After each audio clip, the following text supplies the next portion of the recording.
How many driving licenses do you need from the date you enter your driving school or riding school to the day that you can comfortably ride or drive on a public road by yourself? That's the first question. What is the process of getting these licenses until you get the actual license to be able to drive on a public road or ride on a public road by yourself?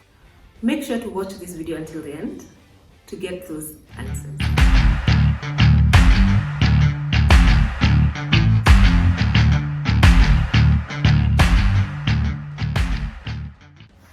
So, hey, welcome to another video on my channel. If it is your first time here, my name is Omoyo Karaoke, and on this channel I talk about things motorcycle, traveling with a motorcycle, what you need to know about road safety, about your safety as a motorcycle rider, things like beginner's guide on joining the motorcycle community, on shopping for your riding gear, on shopping for your motorcycle, all those things. There are so many. So if that is content that interests you, especially if you would like to be a rider, make sure after this video you scroll down and watch all the others. I even have a video about how to know a good helmet from a bad helmet. So make sure you go through the channel. Today I want to talk about driving license, and I will have a couple of videos on driving license, because I realized after asking questions on my Instagram, I realized that a lot of people don't have a lot of information. So I will start today with a guide for the beginner, someone who's starting afresh. You've never had a driving license. You're either getting into a driving school or a riding school. This video is for you. I got my first license, this one, 24 years ago. So people who were born the day I got this license are 24 years today and probably driving a Subaru out there or riding, I don't know. Since then, I have seen the curriculum change, I have seen the driving licenses change, I've seen the classifications change, and I have quite a number of licenses. Yes, some of them not with me because they're not there anymore. So my first license, and then I converted to the Smart DL in 2018. I know some of you are still waiting until the government announces that these ones are illegal. But being the Kenyans we are, you will wait until the last minute, and then all of you will be queuing at NTSA, complaining the system is not working, complaining that their staff are not working, complaining that you've been kept in the queue for so long, complaining kuna watu wanawapita, wanaingiza huko mbele. You will be there making noise on social media, taking evidence and sharing it with us. Tutakuwa tu hapa. And so I have already renewed my Smart DL, and it's changed again a bit, and then I have my international driving license. It's so cold, guys, so I am armed here with a blanket, hot water bottle from Femibags. Ladies watching, you need this. I'll leave their Instagram account down there. So that's for my feet, because my feet get so cold, and then it's even colder in the house, you know.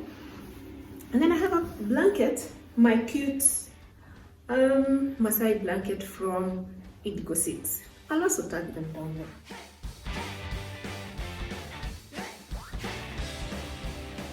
So let's go to today's video for the beginners. Now, the first thing as a beginner, someone who wants to start driving and riding, of course you start from the school. You need to identify the school that you want to train in. 3 most important things you must do. Number 1, make sure the school that you want to join for training is approved by NTSA and is listed on NTSA website. If it is not, don't bother. You will not be able to process a license. You will not be able to do tests. So make sure the school is approved by NTSA. The second thing, very important, Once you have confirmed that, pay the school a visit. And when you pay the school a visit, don't just sit at the reception. Make sure you see the vehicles they use. If it is motorbikes, see the motorbikes they use. See how clean they look, well maintained they look, because you'll be putting your life in that machine or on that machine. Ask questions if you need to. The third one may not be possible to confirm, but it is good to ask, is whether their instructors are licensed by NTSA. When I was training 24 years ago, and probably a few other years after that, the instructors did not need to have NTSA license. That has come with the new curriculum.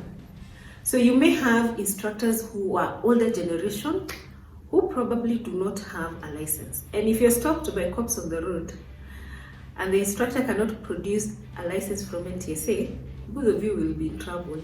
Once you've decided you want to train how to drive or to ride, you need to know the categories that you can only train in. For cars, if you're between 18 and 21, you can only do the small vehicles. From the canter size and above, you need to be 21 years of age and above. So you'll have to go back to school to get that endorsement. For motorcycles, if you're 16 years, between 16 and 18, you can still train to ride a motorcycle, but you cannot get a road license. So you can only do it for sports such as enduro and motocross. Once you're 18, between 18 and 21, you'll be able to get the motorcycle license. So that's about the school. Now you've confirmed the school is good and you've confirmed it's listed on NTSA website. The next thing is you will need a PDL. And for you to be able to get a PDL, there are certain things you need.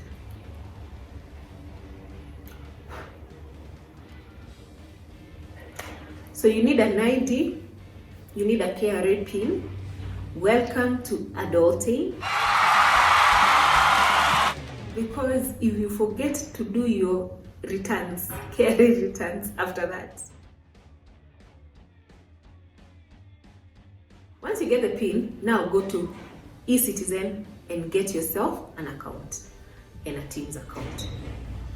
Today you cannot process anything that is government related, any documents from the government without an eCitizen account.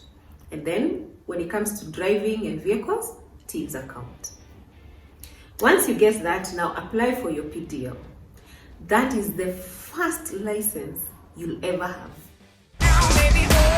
I'm a machine when I do it. I'll be catching fire gasoline when I do it. This license is important because you cannot drive a vehicle even with an instructor without it. Even for motorcycles, you need it because you train in a controlled environment, not a public road, but your last lessons are road drills, which are done on a public road. So you need a PDL. The PDL is valid for 3 months and will allow you to finish the whole curriculum. Nowadays, the new curriculum is a bit longer. I remember when I trained, we had a certain number of lessons that you needed to do. But if you were quick to learn, you didn't have to do all of them. You could finish and go ahead and process your license. But today it's different. You must be in class for that time that the curriculum says, and of course there's additional training that was incorporated. The new curriculum is actually meant to enhance road safety. While we got trained on the basics, today you don't just do the basics, which is good. Yeah, but when we get to the roads, I don't know what happens. We need to change our attitude. So carry the good training and also change your attitude. Road safety in this country is terrible. As always, road safety is your responsibility. Hiya, back to the licenses. When you finish the training, now you need to pay for the test. So the school has the part it has to do as a school for you to be able to apply for the test, which again you have to apply on your Teams account. You go do the test. If you pass, They will post within 24 hours, NTSA will post within 24 hours on your account that you have passed the test. When I was training to write and to drive, we used, my neighbors, I don't know, they wait for me to start my videos and then they start dragging things. So during the time that I trained, and both for car and for bike, we used to do our tests in the nearest police station, either near to your school or near to where you live. So you could choose where you want to do your test and go do it there. But today, all the tests are done by NTSA at NTSA testing grounds. I think in Nairobi, it is somewhere in industrial area. And then for the rest of the counties, you can check with the NTSA offices to know where their testing grounds are. So once you pass the test, they will update your system and say that and put that you have passed. And only then you'll be able to progress now from the PDL and apply for an interim driving license. Now, what did I want to say? If you do not pass your exam, you'll have to go back to school and book for the exam again with the help of the school. The interim driving license is only issued to someone who has been tested and passed. The interim driving license is what you'll be driving with as you wait for the actual license. Then once you have the interim, which will be valid for a whole year, which again, make sure that you don't wait until towards the end of the year. This time is so long that it is possible to get comfortable and not make the application for the actual license. So when you have the interim, for example, at this point, you need to apply for the smart DL. That's the actual DL, which will be 3 years. So if you wait until it expires, imagine you have to go back to school for them to process your application again. You can renew an interim driving license, but I don't see why you need to renew an interim driving license instead of applying for the right one. Like instead of applying for the actual one. But please note that if you let it expire, you have to go back to the school you trained in for them to process again. That process is done together with the school for you to get to apply for the driving license. Your process as a beginner is not complete until you have this smart DL.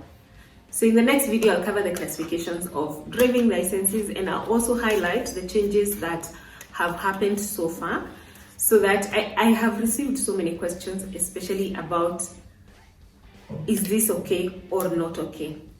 And then after that, we will also cover those who are applying the new DLs, the smart DLs, that process, those who have errors, all that. So make sure to stick around and watch the playlist for driving license, okay? I hope you have learned something from this video that is going to help you get your daughters, your sons, your nieces and your nephews into driving schools and riding schools hassle-free. And if they're going to join the riding school, they need to watch this video that is all about starting to ride, beginner guide on how to ride. And then they need to watch this other one, which is about how to shop for your first motorbike, and many others in the playlist beginner's guide. As a rider, make sure you wear all the gear all the time, and your bare minimum gear is a helmet. Be safe on the road, be courteous, share the road, and let's all see our loved ones again. Na kwa hayo machache, tuonane in the next video.